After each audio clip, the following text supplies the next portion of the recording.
Let's talk about car radios. When I bought this Passat, it had this head unit in it, but the previous owner forgot to give me the faceplate. Okay, no worries. I drove quite for a long time without the car radio. Then I bought this one, like 30 bucks at the local hardware store. It worked fine for a minute, but after a while it would no longer connect to my phone.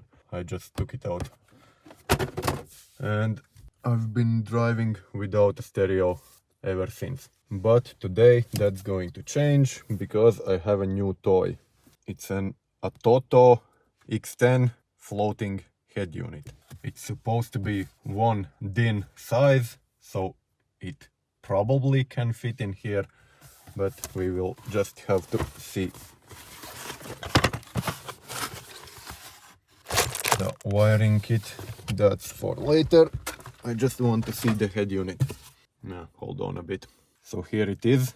It is actually a 1 DIN size, but here comes the surprise. Giant screen.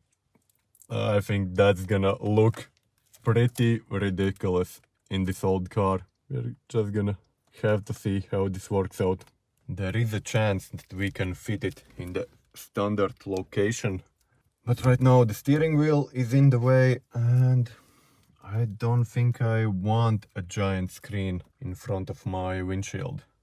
So I was thinking maybe we can put it down here like this, so it's not in the way. But for that I need a center console, and I think if we remove the ashtray and the cigarette lighter, we can probably fit it right here. It had a cassette box, but I think you can remove all of this. A few screws later, there was one right here, right there, and right there. I think you should be able to remove. Here, there we go. That thing just comes apart. So the cassette box and the ashtray.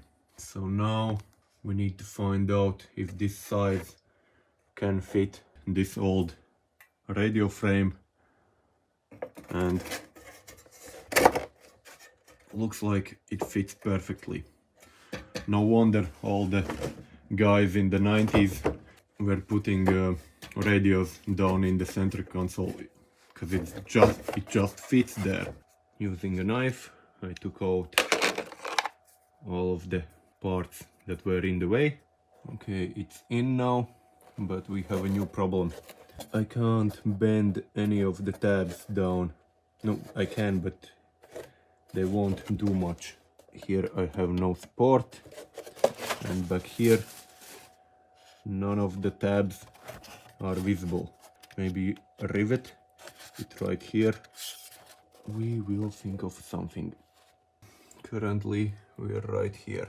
In the future I might try to sink it a bit lower, but for now, for test purposes, this will have to do.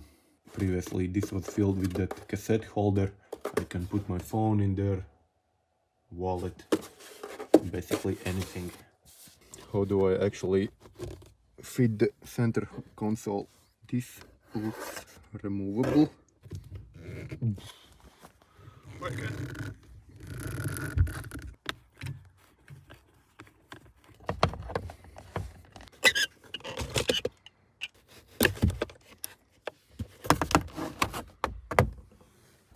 Check out how the carpet used to look like.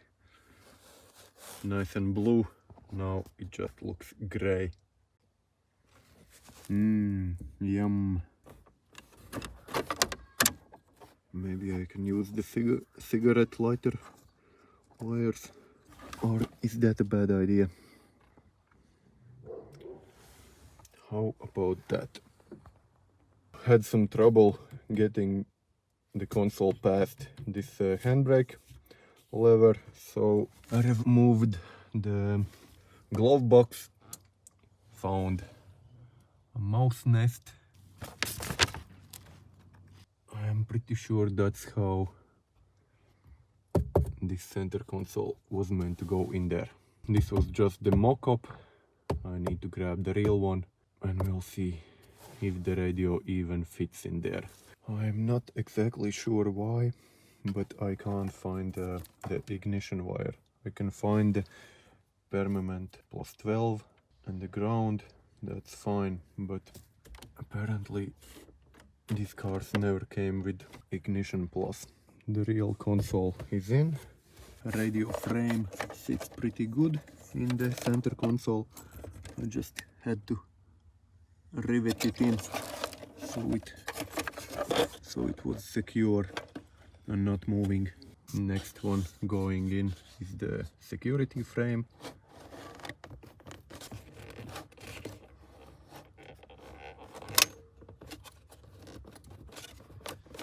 That's solid and secure. Here's how it's wired up. Ignition wire, I took it from the fan speed controller. That's probably not right, but I read it in a forum that you can do that in a Mark II Golf. So that's what I did. That comes from here, goes down to here, goes straight to the harness. Found an old ISO connector and connected it to the cigarette lighter. It has a ground wire, it has +12 volts permanent and dash lights wire. Took those from there and they go into the radio. Speakers. I have only these two at the moment. I need to figure out how to put some speakers in the back. They kind of have a place, but there's no way to mount them at the moment. So this is only temporary. And a radio antenna, that's the new one. I still need to put in this GPS antenna and the Wi-Fi antenna. Need to adjust this flex view mount. With this I can adjust it even telescopically, so it has the space for this giant display. I'm gonna move this away from my leg so I don't hit it in the corner accidentally and move it up. So hopefully it just barely touches this spot right here. The radio is in. What do you think? Does it look out of place? Is it fine?